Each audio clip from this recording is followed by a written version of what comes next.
성경 89면 누가복음 2장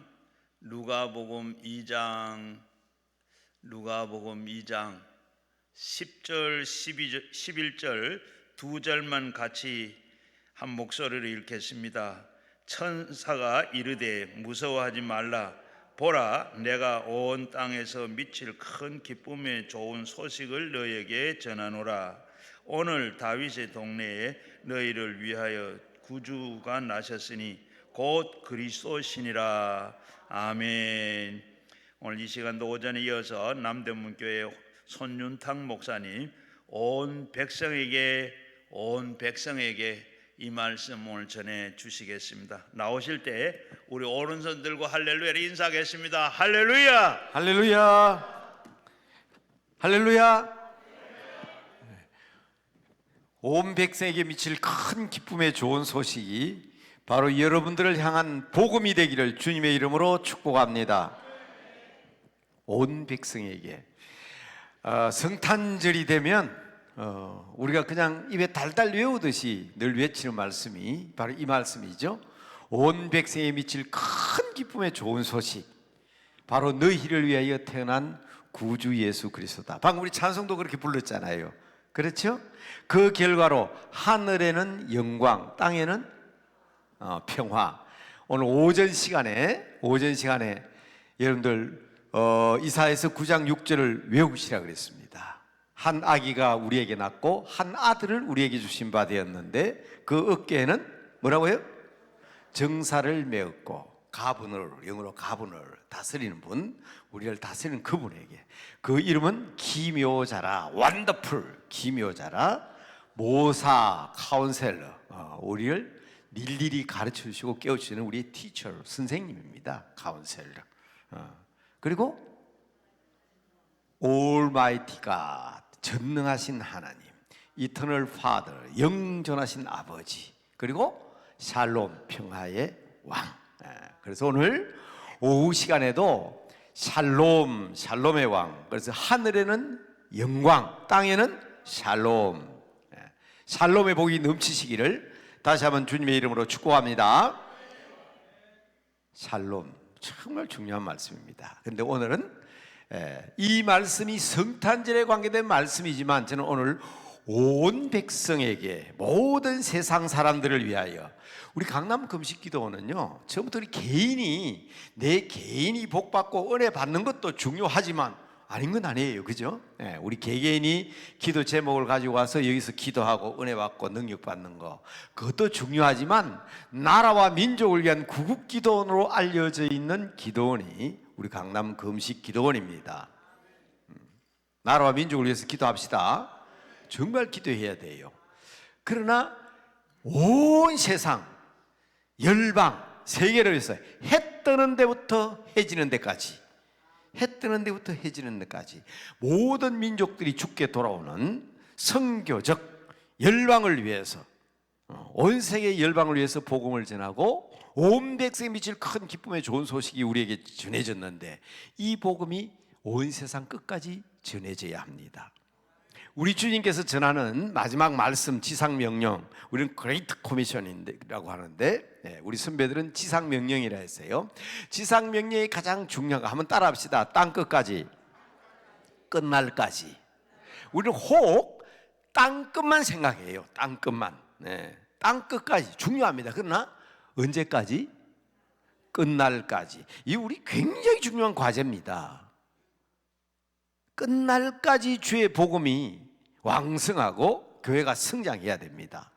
다시 한번, 땅끝까지, 그 다음 끝날까지, 다시 한번 땅끝까지, 끝날까지.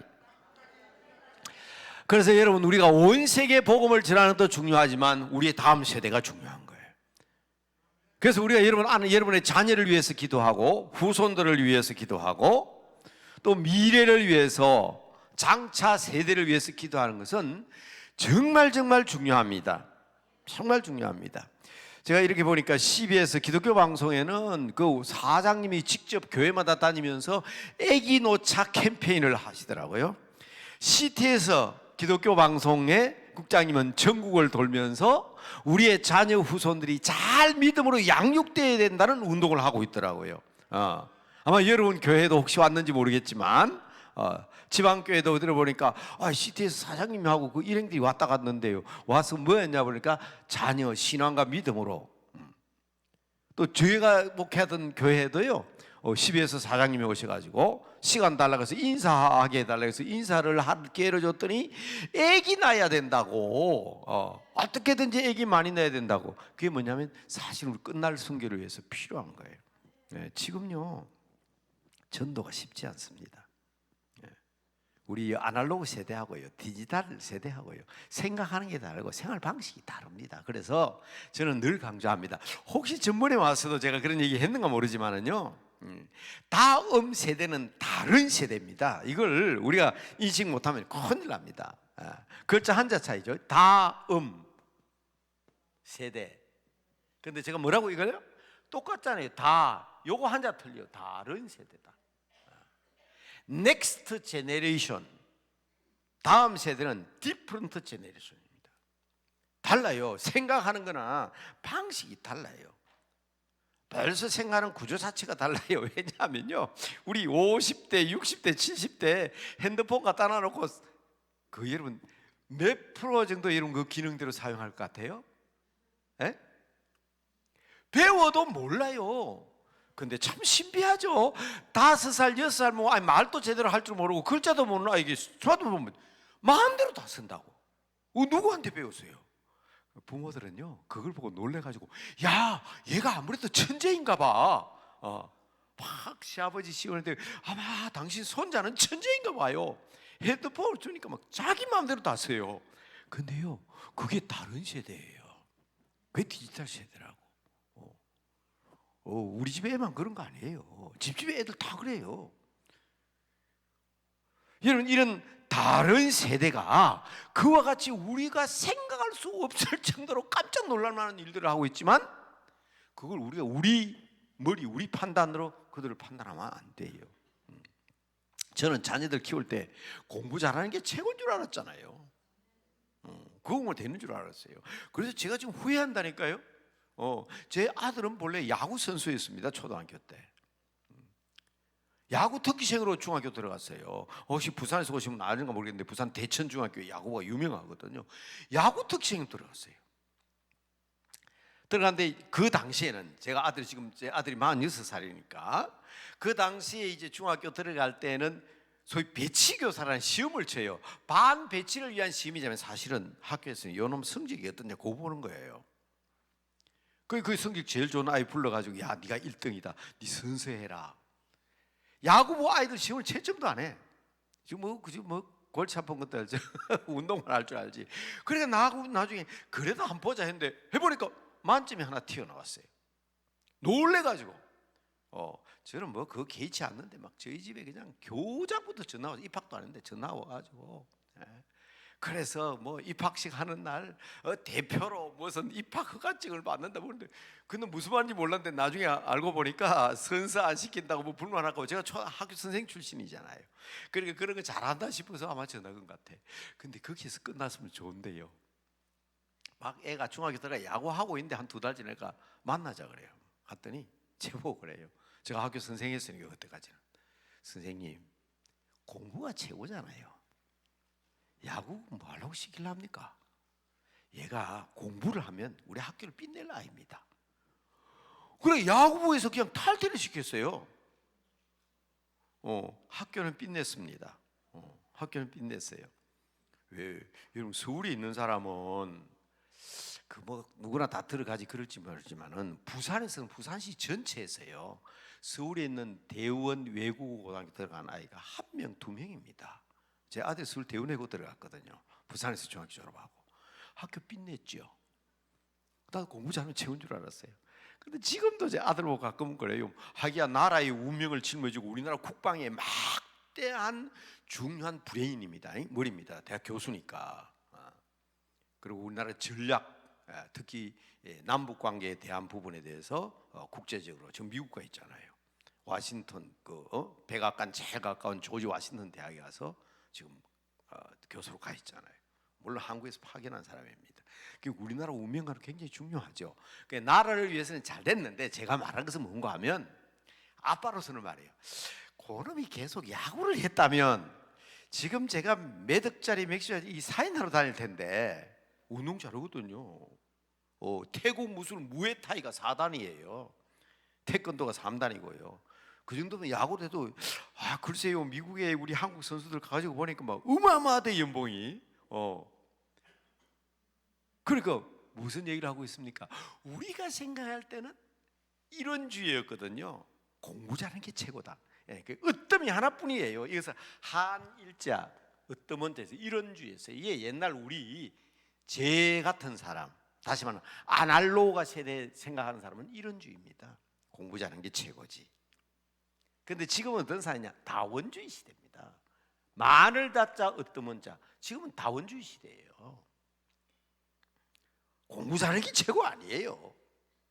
다른 세대라니까 디퍼런트 제너레이션.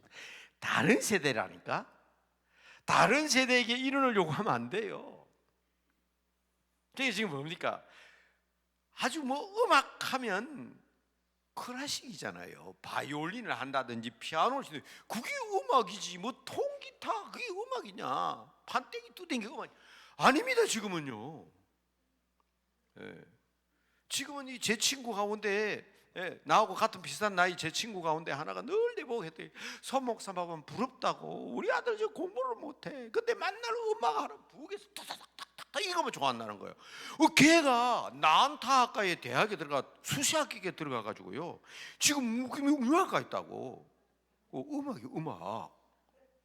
그러니까 아버지가 생각할 때는 판때기 두드리는 그거 나무가 두드리는 그게 근데 지금 그 최고로 인정받잖아요. 세계적인 사로 인정받는다고. 그게 지금 이제 우리 생각하고 달라요. 공부 잘하는 건 잘하는 게 아니라 야구 잘했으면 제 같은 경우에는 지금 걱정 없을 것 같은데. 자, 여러분 이 생각을 바꿔야 됩니다. 생각을 바꿔야 돼요. 이런주의 시대가 아니고 다원주의 시대. 근데 이거 잘못 갖다 붙이면 또 큰일 납니다. 아무데나 갖다 붙이면 안 돼요. 다원주의를 한번 따라합시다. 이 시대는 다원주의 시대입니다. 자, 그다음 말 달려. 그다음 따라하세요. 그러나 종교다원주의는 절대로 안 됩니다. 이 확실해야 돼. 이 다원주의가 뭔가 하면 뭐든지 최고라니까 이 보편주의라거든요. 공부 잘하는 건 최고 아니라 노래 잘해도 되고 축구만 잘해도 되고 그렇잖아요. 그래서요. 우리 아들도 40대이지만 이런 주의 아빠의 영향을 좀 받은 것 같아. 우리 손자하고 우리 아들하고 막 싸우는 거야. 초등학교 6학년 때. 제 손자는 뭘 하려고 하면 자기가 손씨잖아요. 손흥민이가 세계적인 돈 벌잖아요. 아빠 나 축구 해가지고 손흥민처럼 돈 벌어가 아빠 호강시켜 드리겠다는데 아빠는 그게 안 되는 거야. 야, 너 공부해야지. 아빠도 야구하다가 공부했잖아. 그런데 손자가 저한테 항의하러 온 거예요. 아빠, 할아버지, 우리 아빠 좀 설득해 주세요. 왜? 나 축구하고 싶어요. 그때 아빠가 보내주나요? 그래서 제가 두 사람 앉혀놓고 합의를 봤잖아요. 제 손자가 지금 독일에 있습니다. 독일 디셀돌프에서 지금 고등학생입니다. 우리나라처럼 그렇게 안 해요. 독일에는. 왜 독일 보낸 이유는 우리는 초등학교, 중학교, 고등학교 계속 축구는 축구만 시키고 야구는 야구만 시키잖아요. 오전에 수업을 해요. 그리고 고등학교 다니는데도 오후에는 학교 마치고 돌아와요. 자기 마음대로 하는 거예요. 지금 그 동네 축구를 하고 있는데 팀에 지금 제일 잘한대요. 그러니까 손자는 자기 할아버지한테만 얘기하면 다 되는 줄 알아요. 그래서 우리 아들한테도 그랬죠. 야, 얘가 독일 가가지고 공부 잘하면 지가 공부만 할 거고 축구에 흥미있으면 축구할 거고 좀 놔놔라 제 마음대로. 그래서 제 손자가 둘 다 지금 독일에 있습니다. 중학생이고 하나는 고등학생인데 그게 대표적으로 제가 보는 견지에서는 다원주의 시대에 우리의 자녀들을 위해서 기도하되 우리 어른들의 생각을 바꿔야 돼요. 저는 잘한 건 하나도 없는데요. 아들, 딸한테 해준 건 하나도 없는데 분명하고 확실한 거 하나 있어요. 그게 뭔가 하면 제가 초등학교 선생을 하다가 부산에서 오신 분은 잘 알아요. 부산에서는 최고의 초등학교 제가 선생했다고. 길을 뱉자 맞아요. 발을 정자 배정초등학교. 그러면 부산에서 오신 다 알아요. 부산에서 최고예요. 제가 거기에서 학교 선생하고 있었다고. 그런데 제가 그걸 그만두고 이제 신학교 가잖아요. 선생 그만두고 가야 돼. 아무리 생각해봐도 이 새끼들을 잘 키울 자신이 없어. 그래서 여러분 혹시 이제 우리 강남 금식기도도 중요하지만 우리 전국적으로 산에 기도원이 많잖아요. 지금은 그 기도원이 있는지 감리교에서 운영하는 기도원인데요. 마산에 가면 무학산 기도원이라는 기도원이 있어요. 그 무학산 기도원 뒤에 가면 무학산이 있는데 그 무학산의 꼭대기 거에 가면 이 바위가 있는데 이 바위가 십자바위라는 바위입니다. 주기철 목사님이 마산 문창교에서 목회하실 때 새벽마다 올라가서 기도하던 바위예요. 제가 그냥 빼딱하게 그랬죠. 진짜 바위가 이렇게 기울어져 있어요. 밑에는 절벽이에요. 그런데 바위 위에 보면 바위가 터져 있어요. 이렇게 바위가 터져 있는 바위 있잖아요. 바위 4개가 터져 있어요. 근데 요 가운데 십자가 이렇게 돼 있다고. 십자가 형태죠. 그러니까 그 무학산 기도원에서 빨간 페인트를 가지고 이렇게 십자가를 만들어 놨더라고. 여러분 거기서 기도하다가 졸면 큰일 납니다. 밑엔 절벽인데. 제가 아들 딸을 갖다 여기다 앉혀놔놓고 그때 제가 선생 그만둘 때 제 아들은 초등학교 3학년, 제 딸은 유치원 다니고 있었어요. 아들 딱 앉혀놓고 교회 학교 다녔잖아요. 아브라함과 이삭 얘기 너무 잘하잖아요. 이랬어요. 야, 너희들 왜 여기 왔냐? 데리고 온 줄 아냐? 이 바위는 말이야, 주기철 목사님이 일제시대 때 마산에서 목회하실 때 새벽마다 기도하던 바위다. 나라를 위해서 구하던 바위다. 그 현장이니까 앉아 있는데 내가 왜 데려왔냐? 아빠는 이제 선생 그만둘 거야. 이제 목사 될 건데 너가 둘이를 아무래도 키울 자신이 없어. 그래서 아브라함이 이삭을 모리아 산에서 바치듯이 너 둘을 하나님 앞에 바치기 위해서 왔어. 하필 아마 그때 손을 양손을 이렇게 뒤로 하고 있었던가 봐. 초등학교 3학년 아이는 이렇게 앉아 있는데요, 딸이만 눈이 이만해진 거예요. 그냥 그러면 석 일어나가지고 아빠 뒤를 보는 거예요. 왜? 뒤에 칼이 있나 없나 보시고요. 왜 말이 아브라함이 이삭을 칼로가 내려쳤잖아요. 내려칠라 했잖아요. 칼이 있는 이래 보기를 내가 얼른 눈치를 채고 없어. 내가 너희 머리 둘 손을 얹고 내 기도할 거야. 그때 하나님 앞에 손머리 얹고 기도했어요. 하나님, 저는 주님께서 부르셔서 이제 성도들 위해서 한국 교회를 위해서 나가는데 이 두 놈을 내가 키울 자신이 없어요. 오늘 하나님 앞에 드리니까 하나님은 한 놈은 이 나라 민족 복음화를 위해서 사용해 주시고 한 놈은 세계 선교를 위해서 사용해 주십시오. 저는 일제 이 아이들에 대해서 관여 안 합니다.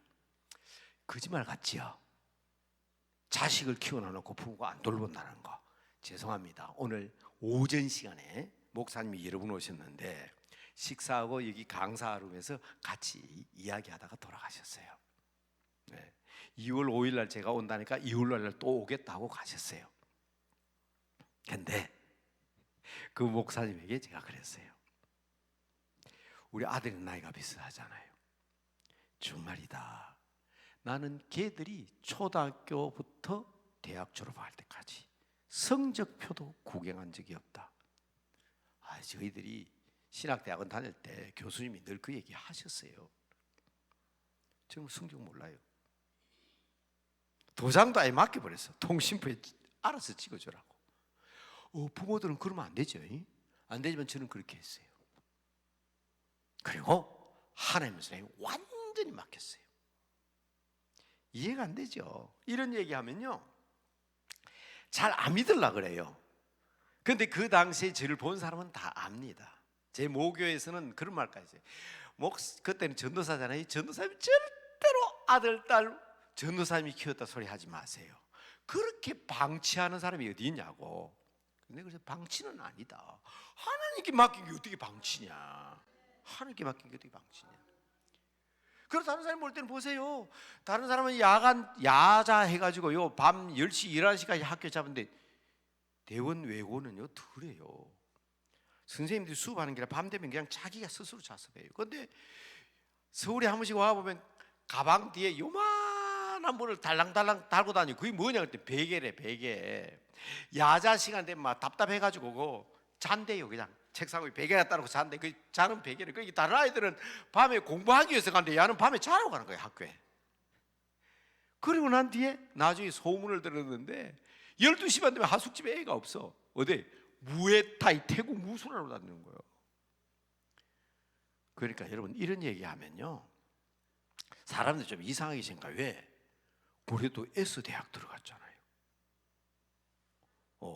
그 학교에 영어 선생님이 지금 은학교 교장하고 있는데 제가 옛날에 중국도에 담임 갈 때 우리 교회 장로예요. 그 장로님 제보 그런 얘기 했어요. 성적 엉망이라고. 근데 나는 모르니까. 근데 들어갔잖아요. 여러분 그 기도의 능력까지 얘기하면 오늘 시간이 없어서 못해요. 정말 깜짝 놀란 기적 같은 일이 추석 때 기도원에 가가지고 1년 내내 기도 안 했다고 공부도 안 한 놈이 추석 때 기도원에 가가지고 기도하다가 조지 오웬의 동물농장이라는 만화 영화를 봤는데 그해 서울대학교 논술고사에 논술 제목이 조지 오웬의 동물농장이에요. 그 세대에 있는 사람은 다 알아요. 그러니까 다른 아이들은요 대학교 시험 칠 때 조지 오웬의 동물농장을 다 읽고 나서 서기를 직기를 해야 되잖아요. 근데 얘는 안 읽어봤대. 왜? 만화로 보면 얼마나 쉽습니까? 머릿속이 빠삭하니까 자기 입으로 그래요. 아마 논술 시험은 서울대학교에서 내가 제일 좋을걸? 보세요. 하나님이 하필이면 추석 때 아이들이 보는 낮 프로그램이 주로 만화거든요. 그 이 만화를 보게 해가지고 시험에 합격시키잖아. 우리 딸은요 오늘 낮에 내가 그 얘기했어요. 왜? 이분이 지금 아이를 키우고 있으니까 목사님이 바로 이 기도는 방금 한 2시간 전에 제가 얘기한 거예요. 네. 우리 딸은요 경원대학교, 한세대학교, 경희대학교, 장로대학교 원서에 다 떨어졌어요. 제 딸. 학교 선생님이 뭐랬는가 하면 너는 부산에서 고등학교 너는 절대로 서울에 있는 대학교 갈 생각도 하지 마라 그랬어. 근데 자기는요 확신이 있는 거예요. 선생님 나는 3년 동안 기도했어요. 장로의 신학교 될 거예요. 보기 좋게 장로의 신학이 떨어졌어요. 그런데요 제가 장신대에서 외국인 데리고 저 에버랜드에 눈놀이 갔는데 외국인들 데리고 학교에서 전화가 왔어요. 목사님 빨리 와서 등록하세요. 에? 예비 후보도 못 들어갔는데 고과에만 학생들이 졸졸졸졸 다 빠져나가고 얘가 속거기 들어온 거야. 꽁지로 들어갔어요. 미안합니다. 졸업할 때 수석 졸업했다고 대학에서 고과에서. 왠지 아세요? 아빠 나 꽁지지. 꽁지지. 근데 아이들이 몰라. 왜? 예비 후보에 들어간 사람들은 다 알아요. 자 예비로 들어서 나는데 얘는 벼랑간 어디서 튀어 들어왔으니까 예비 후보도 없잖아요. 얼마나 열심히 그냥 오르가락가를 졸업했는데 새벽부터가 연습하고. 그러니까 보세요. 하나님이 하시는 이거 제가 키운 거 아니잖아요. 제가 이런 간증을 하는 것은 다음 세대에서 땅 끝까지 다음 세대 필요는. 그러니까 그렇게 키운 그 딸이 이번에 4번째 아이 낳았다니까. 8월 1일 날. 애국자 아닙니까? 여기 젊은 분들 계시는데 애 넷 낳았으면 애국자죠. 지금 나이 41살인데 41살에 4번째 아이를 낳았어요. 나는 사실은 솔직히 말씀드려요. 이 선교사가 애를 4이나 낳아 어찌 키우려고 그러는데 얘는 아빠 나 4번째. 그 지금 가만히 생각하니까 진짜 애국자예요. 우리 자녀들이 아기를 내가 어떻게 키울까 그 걱정 때문에 못 논다는 거 아닙니까? 그래서 우리 교회는 그 CBS 사장님 말씀하셨잖아. 아기는 하나님이 키우시는 거예요. 하나님이 키우시는 거예요. 여러분 애들 젊은 아이들한테 애기 안 놓는데 왜 너 장가 안 가냐 시집 안 가냐 그런 소리 하지 마세요. 그러면 추석날 성날 엄마 아빠한테 오지도 안 해요. 옛날에는요 그런 소리 하면 듣기 싫은 소리 하면 따져요 엄마 아빠한테. 그러면 설득이라도 하고 이야기라도 해요. 지금은요 듣기 싫은 소리만 아예 오지도 않습니다. 그거 아셔야 돼요. 이 목사님들 계십니까? 꼭 아셔야 돼요. 옛날에는 교회에서 젊은 청년들이 자기 마음이 이해가 안 되면요, 목사한테 와서 따져요. 그거 대들어요. 그러니까 지금 말 순종하지. 그러면 지금 목사들이 다 하는 소리 뭔가 하면 그때가 그립다는 거야. 찾아와가지고 따지기라도 하면 설득이라는데, 지금은요 말 잘 듣는 점 보다가 딱 마음 틀어지면 안 나옵니다. 전혀 볼 수가 없어요. 설득이 뭐가 없습니다. 그러니까 내 아들 내 딸이지만은요, 여러분 듣기 싫은 소리 한다고 뭐 한다고 해서 따지거나 하지 마세요. 다른 세대예요. 여러분하고 다른 세대입니다. 안 나타나요. 오지도 않아요. 왜 시집 안 가니, 장가 안 가니 그러면요, 아이고 나 그 소리 듣기 싫어서 안 갈란다 그래요. 30살이 넘어도요 예사로 생각해요. 옛날에는 21, 5, 6면 다 걱정이에요. 시집가고 장가 가려고 애를 치는데 지금 아니에요. 걱정도 아니에요. 그 세대가 다르다니까. 그런데 결혼했어요? 애기 안 나. 야, 너 왜 애기 안 낳니? 애기 낳아야지. 그 소리 하면 듣기 싫어합니다. 자, 그럼 제가 그럼 도대체 어떻게 해야 됩니까? 제가 왜 그런 얘기를 합니까? 우리에게는 하나님이 계시잖아요. 우리는 하나님이 계시거든. 하나님이 계시기 때문에, 그래서 우리가 기도원이 더 필요한 거예요. 옛날보다. 옛날에는 기도원에 가면 자리가 없이 빡빡하게 앉아 들어갈 자리도 줄을 서 있었는데, 지금은 기도원에 가면 빈자리. 보세요, 우리 김성광 목사님이 살아계실 때 세상에 기도원에 이런 의자, 이런 책상 넣는 기도원이 어디 있어요? 어떻게든지 와서 편하게 기도하고 은혜 받으라고 했는데도 안 오잖아요, 사람들이. 근데 실제로 지금이 꼭 기도할 때고, 지금이 꼭 아버지 앞에 매달려야 될 때입니다. 적어도 여러분 오늘 저녁에 기도하시는 여러분, 그리고 혹시 여러분 유튜브로 나가고 있는데 인터넷을 보시고 유튜브로 기도하시는 여러분들, 지금이 바로 기도할 때임을 확실히 믿으시기 바랍니다. 온 백성에 미칠 큰 기쁨의 좋은 소식은요, 횡적으로 땅끝까지 복음도 전해야 되지만 다음 세대를 위해서 끊임없이 복음을 전해야 되는 종적인, 횡적인 것도 중요하지만 역사적인 끝날까지의 사명이 중요하다는 것을 꼭 기억하시기 바랍니다. 하나님은 하십니다. 하나님은 하십니다. 오전에 말씀드린 것처럼 올마이티 갓, 전능하신 하나님입니다. 그런데 여러분, 우리가 믿음하면, 자, 오늘 볼 때 제일 중요한 것은 세상의 시작은요 나로부터 시작되거든요. 나로부터 시작되는데 제일 중요한 것은 믿음입니다. 믿음. 이것도 여러분 바로 아셔야 되는데, 여러분 저는 동양 철학을 단순히 전공한 사람은 아니고 저 동양 철학 박사입니다. 그래서 더더욱 이런 한자 말이 나오면 여러분 잘 생각해 보셔야 돼요. 사람은 말씀으로 사는 거예요. 이 믿을 신자입니다. 그 진짜 믿는 것은, 믿음은 하나님의 말씀을 의지하는 것인 줄로 믿으시기 바랍니다. 그런데요, 이 믿음을, 내 스스로의 믿음을 뭐라고 하는, 신념이라고 그래요. 신념. 그리고 사람과 사람 사이의 믿음을 신뢰라고 합니다. 신뢰. 그리고 이웃과의 관계 속에서 세상과 어울려서 살아가는 믿음을 신용이란 말을 씁니다. 그래서 신용사회 그러잖아요. 그러나 이 믿음의 가장 중요한 것은, 자, 나와, 그리고 내 이웃과, 그리고 온 세상과, 이게 신념, 신뢰, 신용이지만 우러러 믿는, 우러러 보며 믿는 믿음을 신앙이라 그럽니다. 신앙. 이 신앙이 전제되지 아니하면 바른 믿음을 가질 수가 없습니다. 그래서 우리가 하나님을 믿는 그 믿음을 통해서 이 모든 신념, 신뢰, 신용을 얘기하는데, 제가 오늘 말씀에 우리에게 온 백성이 미칠 큰 기쁨의 좋은 소식으로 예수님이 오셨는데, 그 주님을 믿는 믿음으로 온 세상을 지금 얘기하려고 하지 않습니까?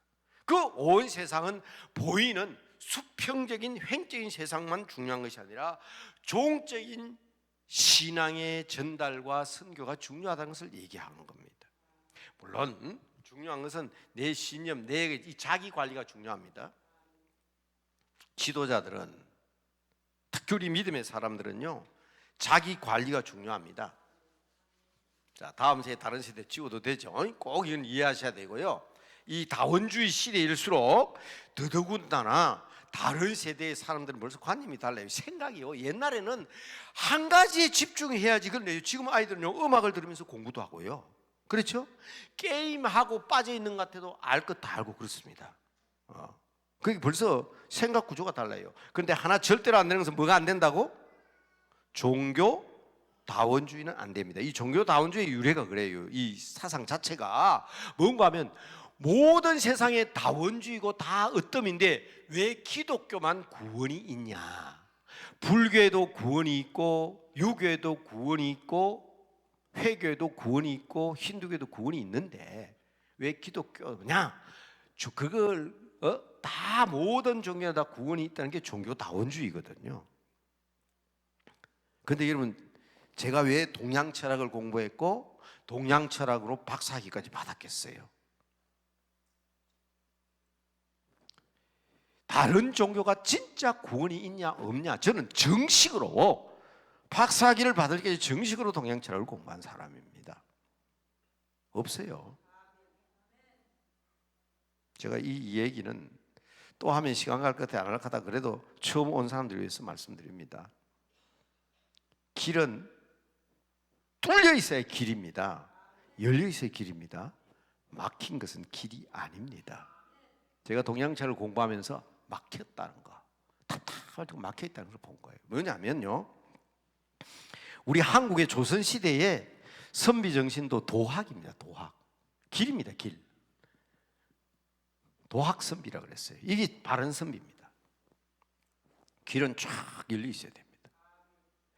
그래서요, 이 열려 있는 것을 우리는 조선시대 뭐라고 하면 이 도통이라는 말을 썼습니다. 도는 통해야 된다는 거예요. 이 도통한 진리를 섭렵한 사람을 뭐라고 했냐? 도사라, 그렇게 불렀습니다. 길을 아는 선비예요.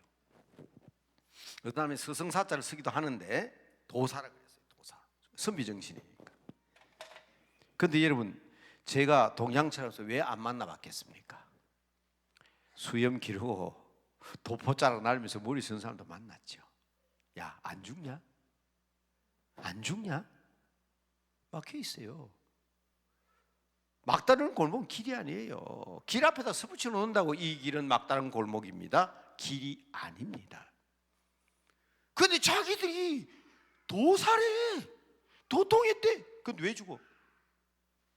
그래서 우리나라에서 유명한 김구 선생, 안창호 선생, 조만식 선생, 남궁옥 선생, 이상재 선생, 이런 사람들이 초기의 기독교인으로서 도학 선비로서 깨달은 게 뭐냐 하면 바로 고린도전서 1장에 십자가의 도는 모든 믿는 사람에게 능력이 되는데 그 능력이 되는 이유는 영생이 있기 때문입니다.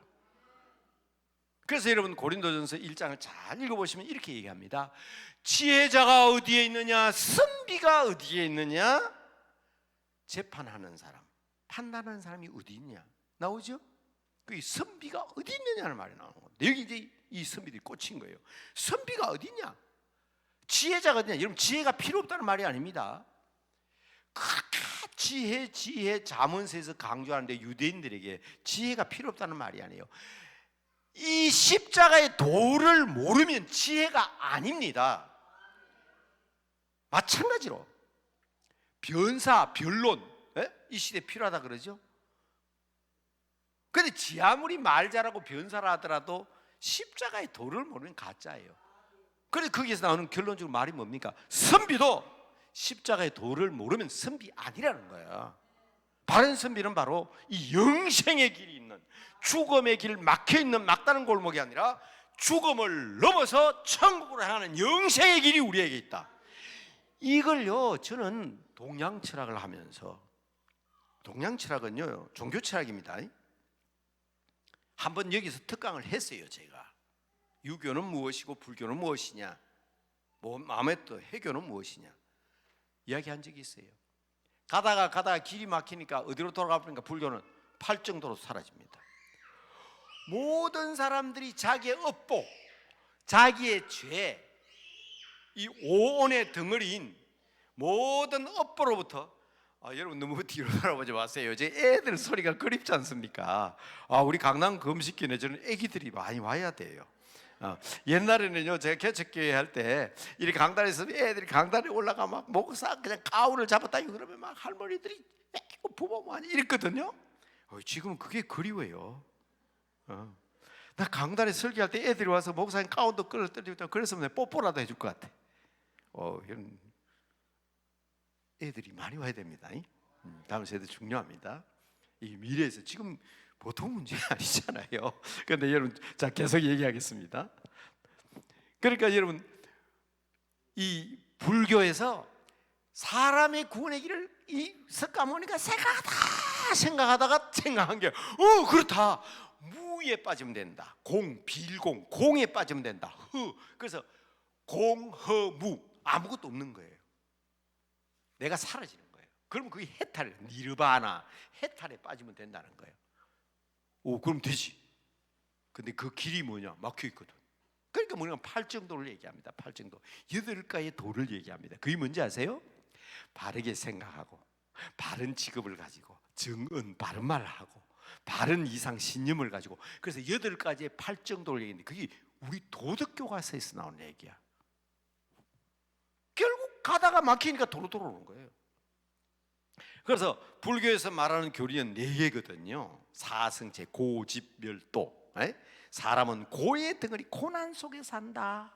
이 고난의 원인이 뭐냐? 뭔가 얽혀 있는 오온애들이 인연에 얽혀 있다.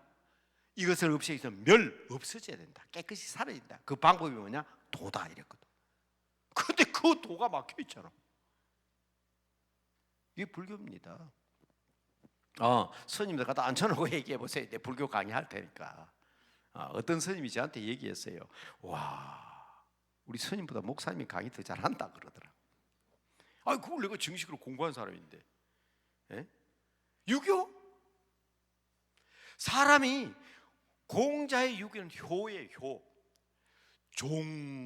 종가 개념입니다. 그래서 공자의 효는 이 종소리 굉장히 중요합니다. 종가. 주나라의 종가 개념. 그 차자는 나가요. 종가가 아니에요. 근데 거기 가지고 또 땅을 하나 사는데, 나라를 하나 형성하는데 거기에도 또 두자 되면 또 나가요. 그러니까 주나라가 그냥 막 이걸 우리는 그 당시에 주나라 시대에 모든 나라가 그냥 막 흩어지니까 그걸 어떻게 하나로 만들까 연구한 가운데 하나가 공자의 종가 사상이에요. 그런데 그 중에 아니야, 법대로 해야 돼 해서 법가 사상이 나오는데 그게 바로 저 중국의 유명한 진나라, 진시황제는 진나라예요. 진나라. 그런 식으로 나가다 보니까 나중에 누가 나오냐? 맹자가 딱 등장하거든. 그러니까 이 공자 가지고는 안 되겠다. 우리 한 사람 한 사람의 심이, 마음이 점점 자라서 거룩한 성품이 되겠다. 그 심성론이에요. 심성론. 긍휼히 여기는 마음, 사리 판단 분별하는 마음, 그걸 4가지의 마음이 있는데 그 마음이 자라면 인의 예지가 된다. 거룩한 성품이 된다. 올라가면 올라갈 데가 없어. 그 자연스럽게 버려두라. 그게 맹자의 유교입니다. 그거 가지고는 뭔가 있긴 있을 것 같은데 이 맹자의 유교에서 끝나서 안 되겠다. 그러니까 진화가 발달한 것이 우리나라에는 주자학이거든. 이게 뭔가 하면 이치가 있다는 거예요. 궁극적으로 사람이라는 이치가 있는데 그게 기로 나타나는 게 우리예요. 옷, 우리 눈에 보이잖아. 근데 이게 옷이라는 이상적인 이치가 있다. 그게 하나님처럼 생각하는 거예요. 그래서 보이는, 그래서 이와 기를 얘기하는 겁니다. 그게 조선시대 이기론이에요. 여러분, 유교가요, 공자의 유교가 그대로 온 거 아닙니다. 조선시대는 이기론 해가지고 막 사색 당파가 생기고 율곡과 태계 학파가 다르고, 그게 우리 조선시대 유교입니다. 그 이치를 추구하자는 거야. 이치는 뭐냐? 궁극로, 궁극. 대나무를 쳐다보고 딱 그거만 딱 째리 보고 있으면 쳐다보고 있으면 그 이치가 터득이 된다는 거예요. 그래서 왕양명이라는 사람이 해봤거든. 대나무를 붙들어 쳐다보고 아무리 쳐다봐도 대나무의 이치를 알 수가 없는 거예요. 그래서 나중에 이 사람이 아니야, 사람의 모든 것은 마음에 있어. 그래서 그게 일본어로 걷는 겁니다. 그게 양명학입니다. 심정리, 사람의 마음이 꽃이치다. 다 막혀 있잖아요.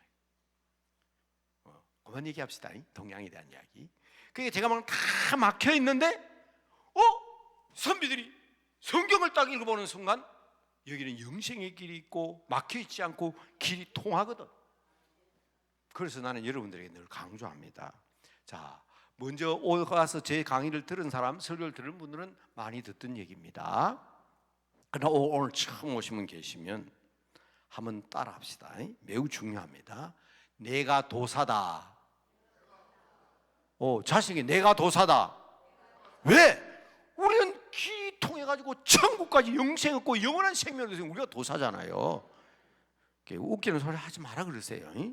도를 아십니까? 그런데 속고 따라가지 말라고. 안다. 왜? 니는 도 아냐? 나는 영생의 길을 안다.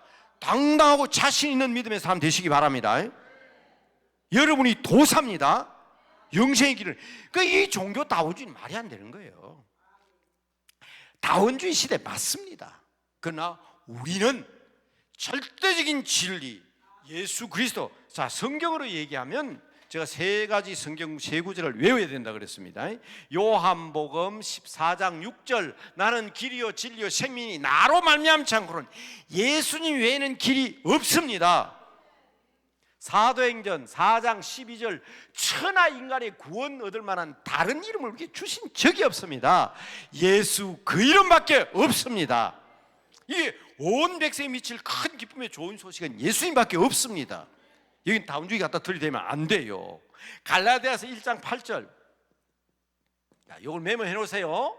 요 세 구절은요, 사도 바울이 뭐라고 얘기하냐? 내가 전한 복음, 온 백성이 미칠 큰 기쁨의 좋은 소식, 이 복음 외에 다른 복음이 있다고 하면 하늘에서 내려온 천사라도 저주받는다 그랬어요. 우리는 절대적인 우리의 신념이 신앙으로 가기 위해서는 확실하게 분명해야 됩니다. 우리의 분명한 신념이 되어야 됩니다. 하나님의 자녀다, 내가 도사다, 내가 하나님의 사람이다, 이 말. 이것을 가지고 있는 사람이 온 백성에게 기쁨의 좋은 소식을 전할 수 있는 거예요. 천사들이 목자들에게 전한 소식이지만 이것을 위해서 생명을 걸고 이것을 위해서 목숨을 걸어야 됩니다. 아니 보세요, 모든 종교가 다 똑같은 것 같으면 왜 제가 유교 가정에서 자라서 제사 지내고 충문 있고 유세차 글 쓰던 성문 쓰던 사람이 그거 믿지 말라고 내가 예수 믿어가 목사까지 됐어요. 가족들에게 욕 얻어먹으면서 핍박당하면서 의리상해가면서 왜 예수 믿겠습니까? 바로 이게 진리이기 때문에 분명한 신념이 있어야 바른 신앙을 가지는데 우리의 신념은 절대적인 신념입니다. 확실하게 신념, 바른 신념 가지시기 바랍니다. 자, 그러면 이러한 신념이, 이러한 신앙이 온 백성에 미칠 기쁜 소식이 되기 위해서는 우리가 신뢰감을 형성할 수 있어야 됩니다. 저는 여기에서 강조하는 것은 초지일관, 우리 어른들이 쓰는 말 초지일관. 처음 믿음이 변천해야 됩니다. 그래서 사도 바울은 부활에 대한 이야기를 하다가 고린도전서 15장 58절에 경고하며 흔들리지 마라 그랬어요. 흔들리지 마라. 너희 수고가 주 안에서 헛되지 않는다. 그 믿음 가지고 이웃을 대해야 된다. 그럴 때 그게 신뢰가 생기는 겁니다. 제가 초등학교 6학년 담임할 때입니다. 이름은 제가 공개하는 게 좋겠죠. 영상이 지금은 또 예수 믿고 다른 사람이 됐을지 모르니까. 제가 6학년 10반 담임을 했는데 6학년 9반 선생님이 참 예수 잘 믿었습니다. 신실한 선생님인데 거기에 주임 선생님이 저녁에 회식하러 갔어요. 그게 나는 전도사인가 아니까, 지방신학교 일찍 전도사인가 아니까 내한테는 안 거래요. 그걸 계속 술을 권하는 거야. 그러니까 이 선생님이 절대로 안 마시죠. 근데 주위에 있는 사람이 같이 막 동조를 하는 거예요. 우리끼리 괜찮다, 한 잔만 마시면 뭐가 문제냐. 그래서 살짝 내가 보니까 입에 대더라고요. 나는 이해를 했죠. 그 다음부터 어떤 일이 벌어지는 거 압니까? 무슨 일이 있으면 에이 이거 예수님이 술 마시는 예수님 이거 무슨 예수님 자기가 권해놔놓고는 중요한 일만 있으면 그걸 갖다 덮으시오는 거야. 제 수능들이다 제가. 이건 아셔야 돼요. 속지 마세요. 넘어가지 마세요. 사탄의 속성 세 가지가 있습니다. 첫째는 권세가 있습니다. 하나님 앞에는 꼼짝 못하고 예수님 이름은 꼼짝 못합니다. 접근도 못합니다. 악한 자가 너희도 만지도 못하라. 우리에게는 접근 못합니다. 그러나 그 사탄이 그런 절대적인 권세를 가지고 두 번째 유혹합니다. 기회가 있을 때마다 유혹합니다. 창세기 39장에 그 힘없는 요셉을 보디발의 아내가 한번 유혹해보고 안 되면 포기를 해야 되는데 날마다 유혹했다 그랬잖아요. 사탄은 포기하지 않습니다. 날마다 유혹합니다. 이겼습니다. 누가? 요셉이 결정적인 시기에 옷 벗어놓고 도망나가서 그 유혹에 넘어가지 않았습니다. 그런데 사탄은 거기서 끝나지 않습니다. 참소합니다. 참소란 말은 죄가 없는데 죄를 뒤집어 씌우는 거예요. 그래서 요셉이 감옥에 가잖아요. 요셉이 진 것처럼 보이죠.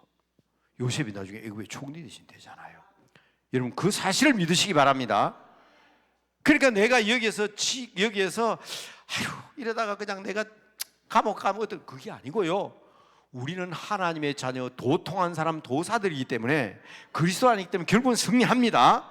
그러니까 초지일간 변치 않아야 돼요. 이게 사람들의 신뢰에 있어 굉장히 중요한 겁니다. 우선 저 사람에게 칭찬받고 저 사람에게 유혹에 넘어가면 좋다고 할지 모르지만은 그게 결국 올무가 된다는 사실을 꼭 기억하시기 바랍니다. 그게 저는 그냥 신학교 졸업하고 목사 된 사람이 아니고 집사도 오래 하고 사회생활도 오래 하고 교직생활을 하다가 이제 한 사람이기 때문에 제 눈으로서 하나님이 온갖 경험을 다 하게 하면서 보여주셨잖아요. 그런 거.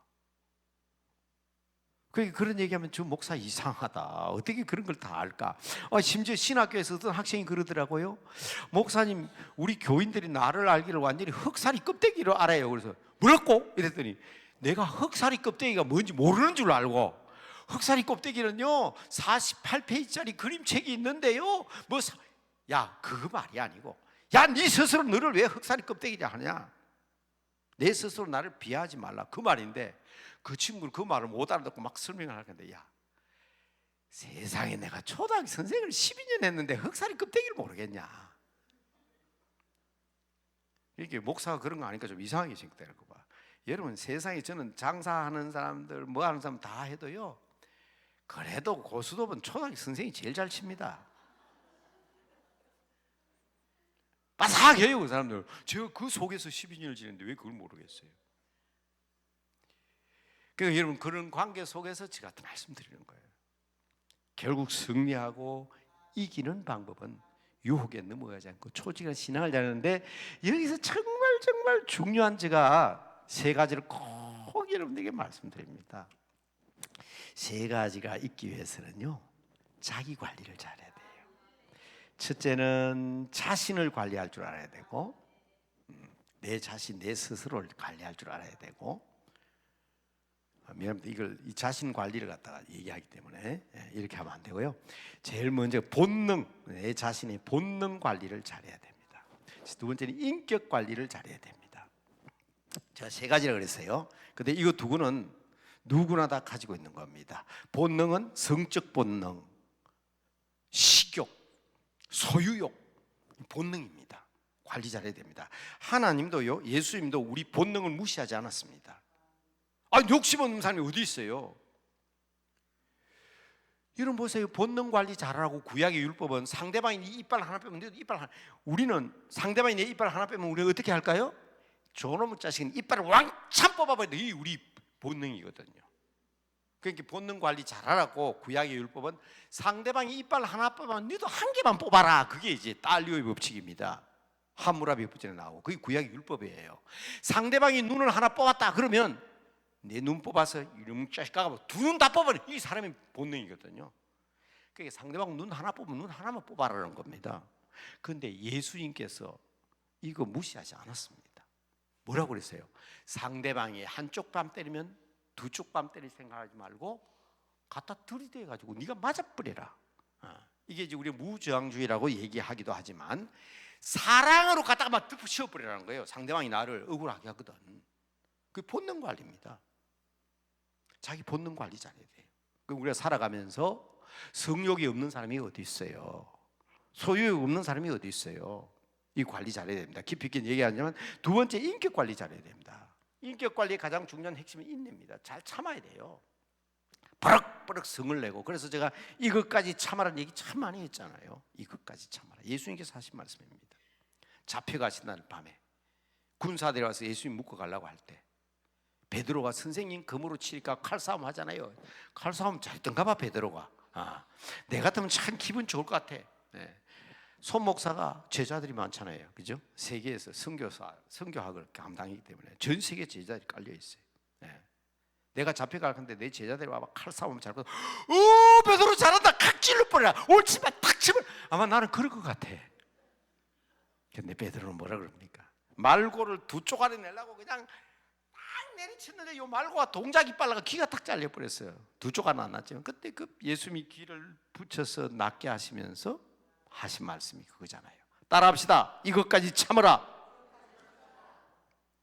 어디에 나옵니까? 누가복음 22장 51절에 나옵니다. 다시요. 누가복음 22장 51절. 이것까지 참아라. 사람들은 자꾸 칼로 설치는 칼로만 한다. 맞아요. 예수님 그런 말씀 하셨어요. 그보다 더 중요한 걸 기억해야지. 누가복음 22장 51절. 이것까지 참으라 하시고 그 귀를 붙여서 낫게 해주셨어요. 뭐요? 이것만은 절대로 못 참는다? 인격 관리 잘 하셔야 됩니다. 인격 관리 잘. 그래야 신뢰를 얻습니다. 그래서 신뢰를 얻습니다. 근데 지금 시간이 없어서 다 자세하게 다 설명을 안 하잖아요. 근데 진짜 중요한 그리스도인의 자기 관리는요, 사람들이 이 은사 관리를 잘해야 됩니다. 하나님께서 받은 것을 마치 자기 것처럼 여기면 어떤 사람은요 엄청 교회 일 잘해요. 근데 그놈은 입 때문에 온견들이 와, 저 사람 참 우리 교회 장독감이다 권사감이다 하는데 그놈의 입이 문제예요. 입이. 하나님께 주신 은사로 설거지 잘하는 은사, 섬기는 은사 얼마나 멋있습니까? 그런 내가 가지고 니는 뭐하냐, 내가 일할 때는 그래가 다 쏟아버리거든. 자기 공적 말로 다 쏟아버립니다. 자기 입으로 자기 공적을 말하고 자기 한 것을 자기가 말하고. 여러분 입이 참 문제예요. 자기 욕심 이게 다 안 되면요, 이게 제대로 안 되면 이 은사도 받은 은사 관리하면 다 쏟아버린다. 기억하세요? 이것만 잘 되면요 세상 사람들이 그를 향하여 뭐라 할까? 덕스럽다 그러잖아요. 덕스럽다. 이게 로마서의 1장부터 11장까지 믿음으로 구원받았다. 그게 로마서 1장부터 11장까지거든요. 근데 믿음으로 구원받았잖아요.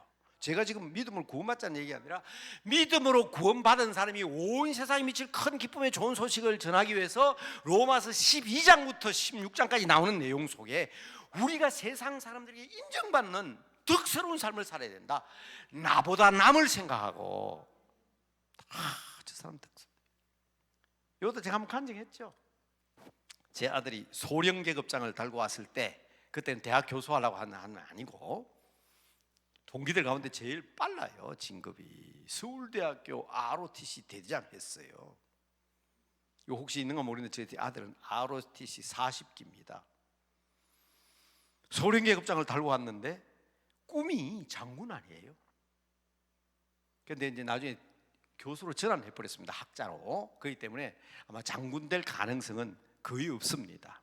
학자로서 이제 교수로서 일찍 마쳐야 될 입장인데, 그때 제가 장군이 될 때 아주 중요한 게 있다. 첫째는 장군은 용감해야 된다. 그것을 우리는 용장이라고 한다 그랬어요.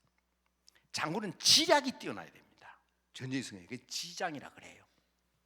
그런데 목사인 아빠가 원한 것은 덕장이다. 이 제 간증 가운데 제가 얘기하는 거예요. 득장이다. 성경에 안 봐라.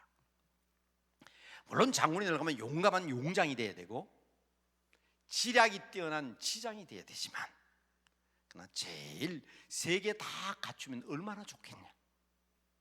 그러나 네가 장군이 되기를 원하면 득장이 되라. 이 무슨 말입니까? 모든 사람들에게 존경받고 인정받는 사람.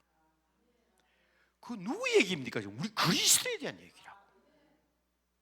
자, 이제 중요한 것은 이렇게 인격관리, 은사관리 이거 잘하라 그러면 꼭 점검해야 될 것이 있습니다. 방을 점검해야 돼. 자기 방. 여러분 집에 방을 점검해 봐야 돼요. 방을 뒤져보면 다 압니다. 이 세 가지의 관리를 잘하기 위해서는 자기 방 관리를 잘해야 돼요. 하나님 앞에서 나는 사람과 사람 사이를 위해서 서로 사랑하는 사랑방이 있느냐. 단칸방에 살아도 충분한 사랑방을 가지고 있는 사람들이 있습니다. 이 이웃과의 관계거든요. 아니 내만 잘하면 되지. 아니에요. 왜? 온 백성에 미칠 큰 기쁨의 좋은 소식을 전하는 사람은 사랑의 교제를 잘해야 됩니다. 그러기 위해서는요, 인격적으로 참을 줄도 알아야 되고 관용도 할 줄, 이거 덕을 끼쳐야 되고 사랑방 관리 잘해야 됩니다. 그래서 오늘 여기 어차피 우리 강남 금식기도에서 기도하는 여러분들, 여러분 주위에 있는 사람과의 관계를 새해는 잘 점검하셔서, 미운 사람이 있거든 한 주일에 한 가지씩 1,000원짜리 2,000원짜리라도 한 주일에 한 가지 선물 한번 해보세요. 며칠 지나면 바뀔까요?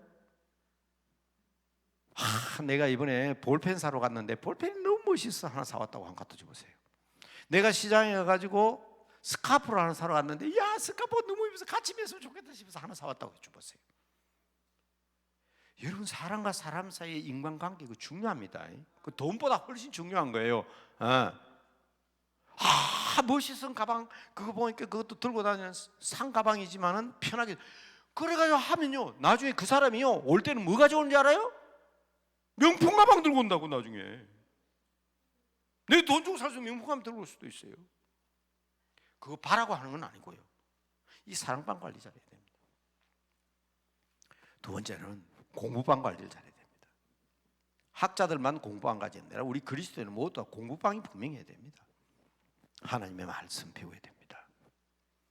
여러분 신앙을 10년, 20년, 30년을 했지만 40년, 50년 신앙생활을 해도 진보가 없는 사람들이 이유를 아셔야 돼요.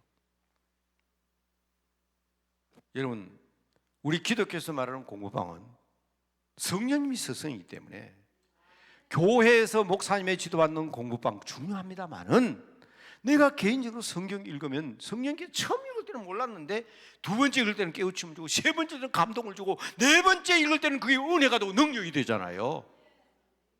그럴 때 우리가 덕스러운 신뢰관계를 현용할 수 있는 놀라운 역사가 일어나는 거예요. 그러나 정말 중요한 방은 골방입니다. 이 무슨 방이겠어요? 이게 기도방입니다. 기도방. 집에서 기도하기 힘들거든 시간이 걸리면 어떻습니까? 오늘같이 미끄러운 날 차 먹으러 오는데 시간이 2배, 3배 걸리더라도 골방 점검하셔야 됩니다. 여러분 냉철하게 오늘 밤 잠들기 전에 눈을 감고 한번 생각해 보세요. 지금 주님이 오셔서 내가 하늘나라에 간다면 내가 주님 앞에 떳떳하게 주님을 만날 수 있을까? 평소에 대화를 하고 교통을 하고 기도한 사람이라면 어렵지 않습니다. 그러나 이 기도방에 소홀한 사람은 두렵습니다. 주님 앞에 어떻게 만나시렵니까? 우리의 모든 문제를 해결하시고 모든 것을 이루어지는 골방. 그래서 저는 이 세 가지 방, 사랑방, 공부방, 골방을 꼭 점검하시면 이 모든 것은 저절로 덕선관계 형성되어서 그리스도 인도 그렇지만 세상과의 신뢰관계 형성됩니다. 그런 자신감이 넓을 때 전도가 이루어지는 거예요. 온 세상이 중요합니다. 온 백성에 미칠 큰 기쁨의 좋은 소식 예수 그리스도입니다. 그분 안에 있을 때 이거 이루어지는데 우리 기도 제목이 돼야 되는 거예요.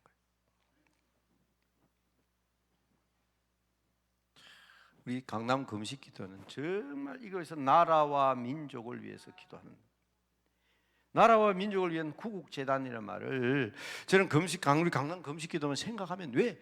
저는 강사로 여기에 선 것은 몇 년 되지 않습니다. 우리 김성환 목사님 만날 후배는 선배 말을 들어야 되는데 손 목사가 내 말을 안 듣는다고 한 주일에 한 번씩 오라고 한 주일에 한 번씩 와야지. 그런데도 그때도 그냥 한 달에 한 번만 좀 불러주세요. 가까이 계신 분은 압니다. 김성환 목사님 저를 얼마나 사랑하셨는지. 학교에서 교수하고 목회하는 사람이 여기 와서 실제적인 얘기해야지. 그런데 저한테 제가 좀 힘든 게 하나 있었어요. 올 때마다 그냥 제기 아직 600억이라는 소리 사라지지 않고 있고, 무슨 귀신 사라지지 않고 있는데 그런 기도 안 한다고 늘 저한테 그냥 구중하셨습니다. 나라가 없이 어떻게 내가 있고 나라가 없이 어떻게 교회가 있냐고. 옛날 오신 분 아시죠?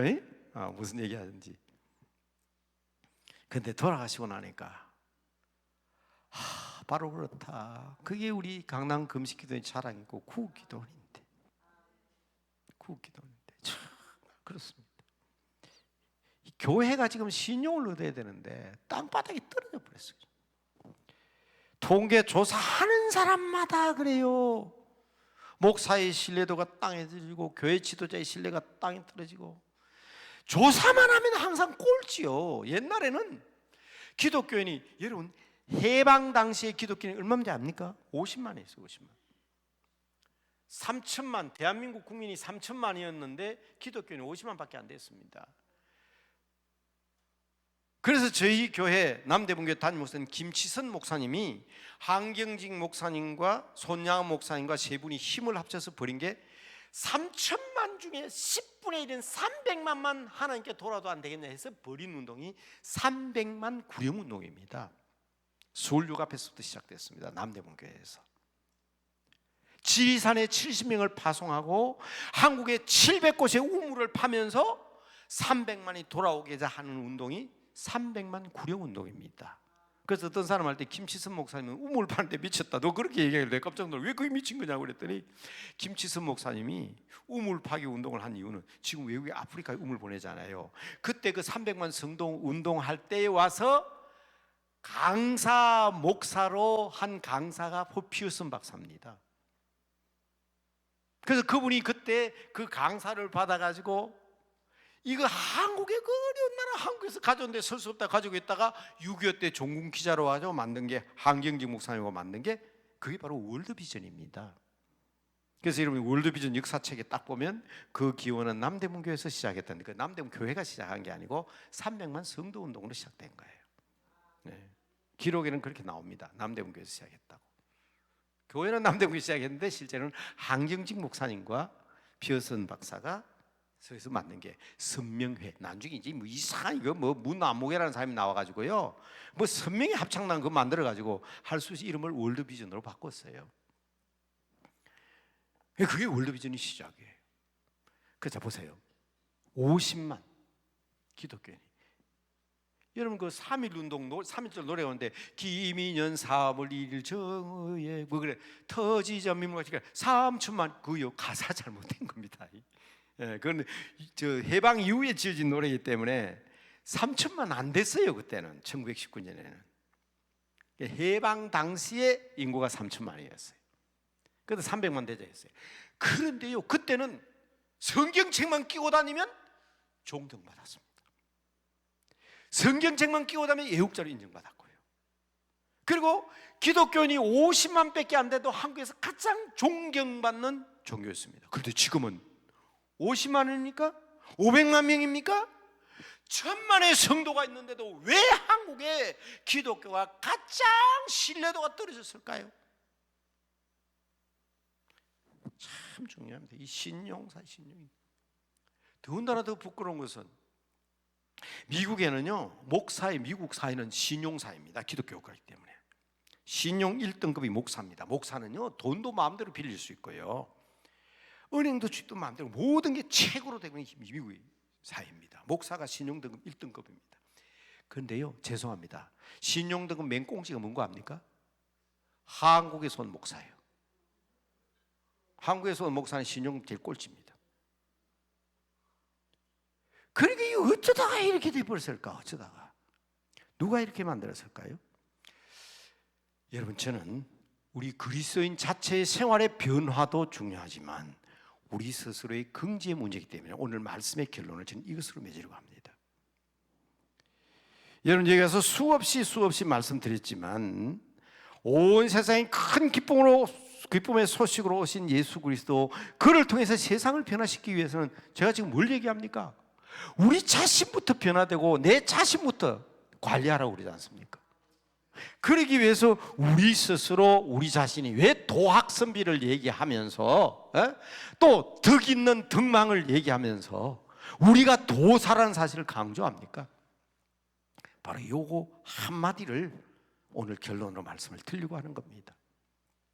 우리 기도원에 강남 금식기도에 자주 오신 분들은 늘 들어온 말씀이지만은 중요한 것은 선생님이 계속 강조해야 좋은 선생님이에요.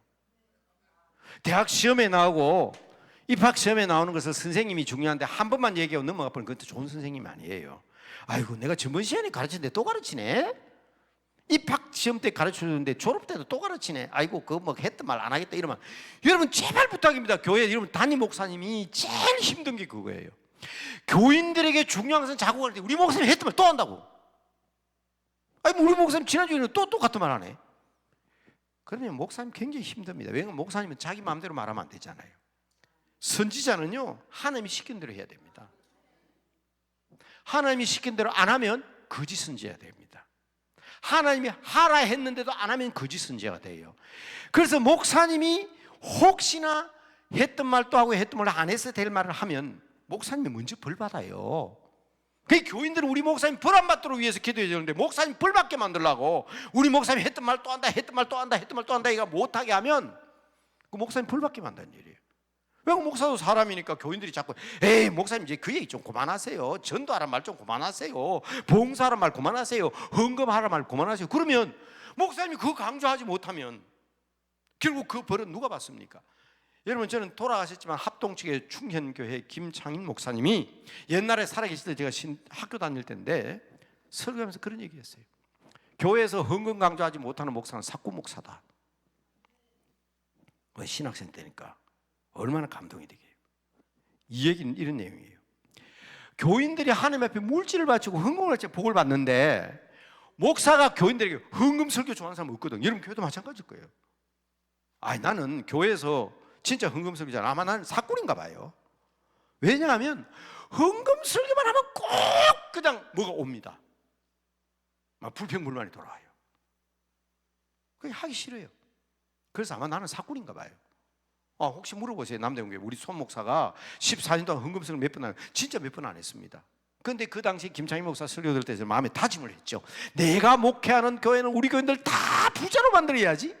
그래서 내 헌금 설교 매일 할 거야. 근데 그게 안 되더라고요. 왜? 사람 눈치 본다고.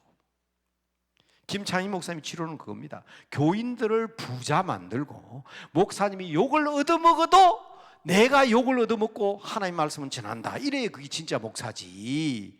내가 교인들한테 욕 얻어먹을까 봐 헌금 설교 안 하는 것은 자기 욕 안 얻으려 하고 교인들 부자 되지 못하게, 그게 사꾸 목사의 진짜 목사냐?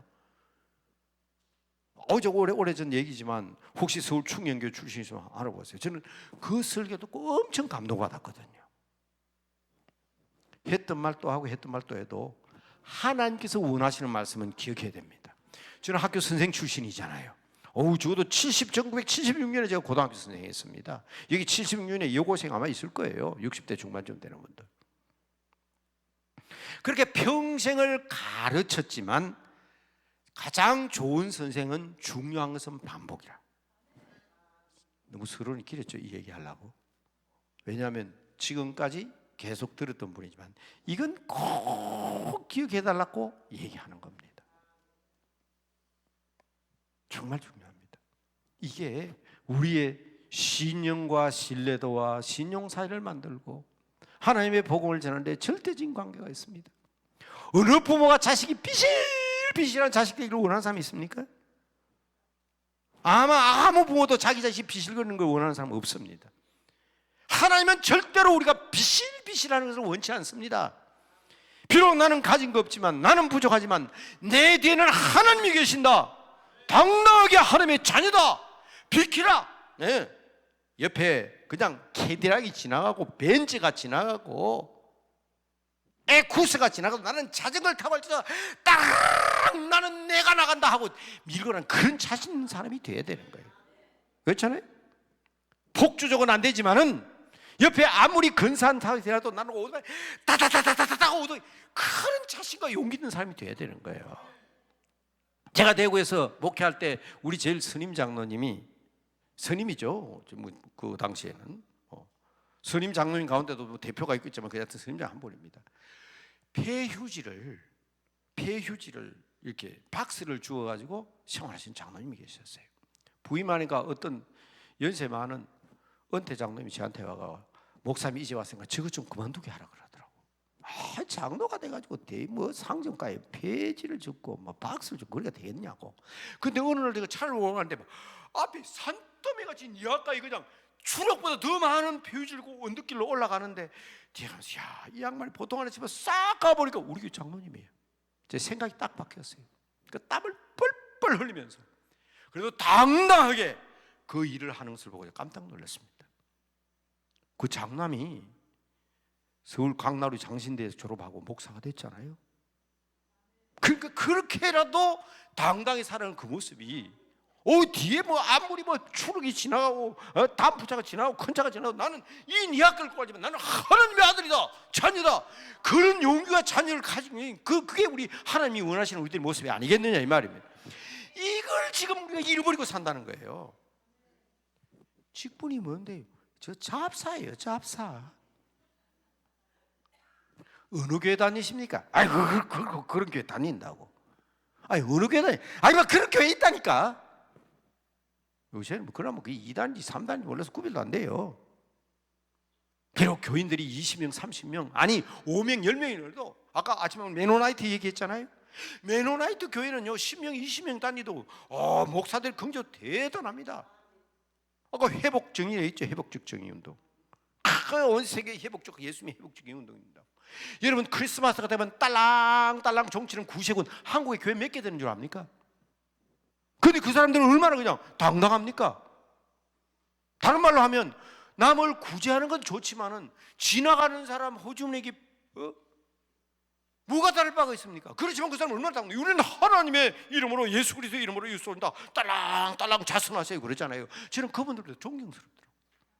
이게 우리 그리스도의 모습이 돼야 되는 거예요. 그래서 결론을 도대체 뭘 얘기하려고 하냐, 이제 잘 들었던 사람은 이제 알 거예요.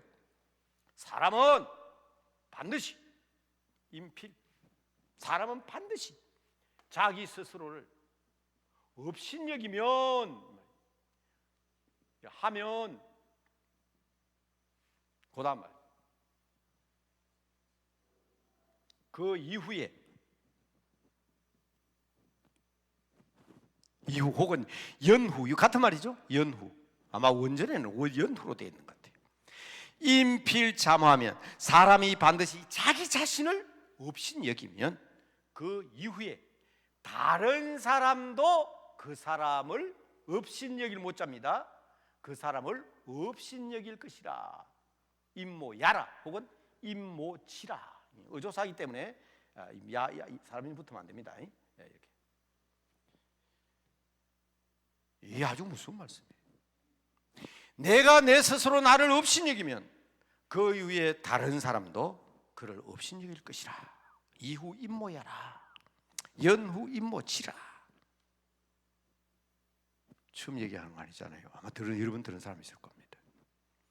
이게 오늘 우리 그리스도인들에게 온 세상 열방을 향하여 나가는 우리들이 당당하게, 비록 나는 찌그러진, 아니 내가 몸을 다쳐서 목발을 짚고 다니고 내가 걸음을 걷지 못해서 휠체어를 타고 다니도 당당하게 그리스도인에서 살아가는 그 모습을 통해서 세상 사람들에게 신뢰를 얻고 신용사회를 만들고, 그래서 우리가 지금은 그렇지 않으면 지금 이길 방법이 없습니다. 학교 가보세요, 직장 가보세요. 지금은 큰 문제입니다.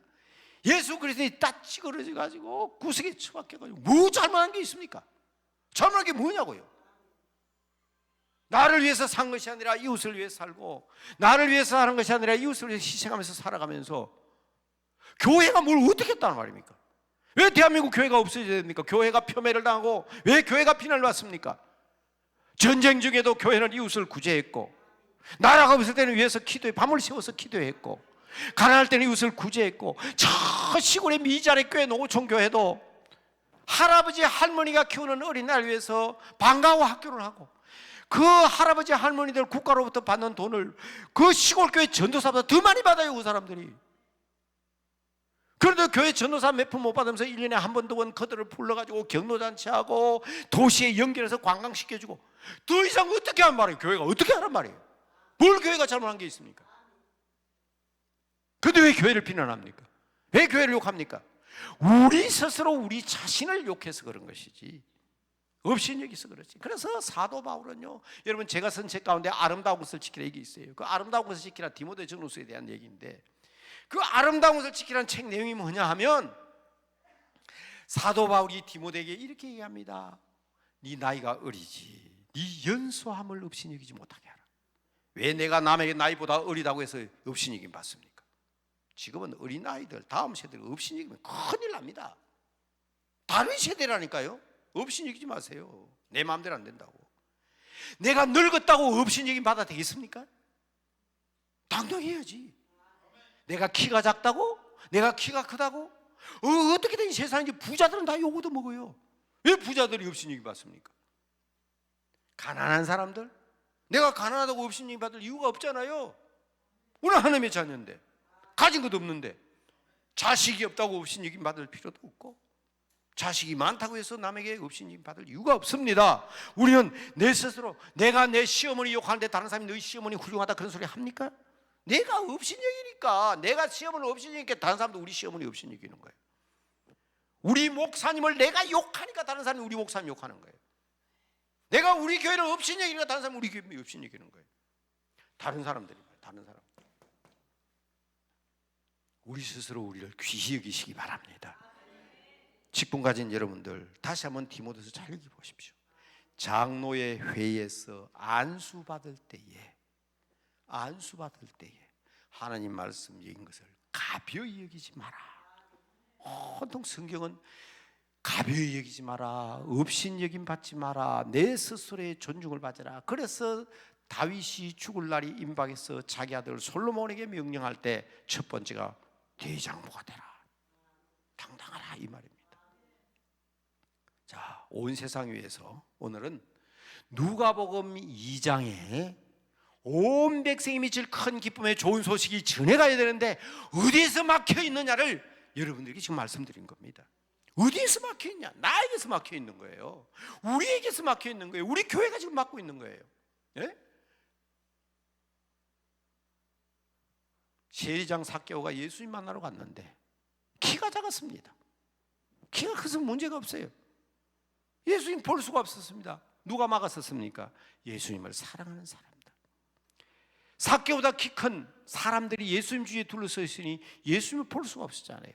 그래도 삭개오는 지혜로워서 뽕나무에, 돌감람나무에 올라가가지고도 예수님 얼굴을 볼 수 있었지만, 지금 수많은 사람들이 예수님의 얼굴을 보지 못해서 교회를 폄훼하고 교회를 비난하는 겁니다.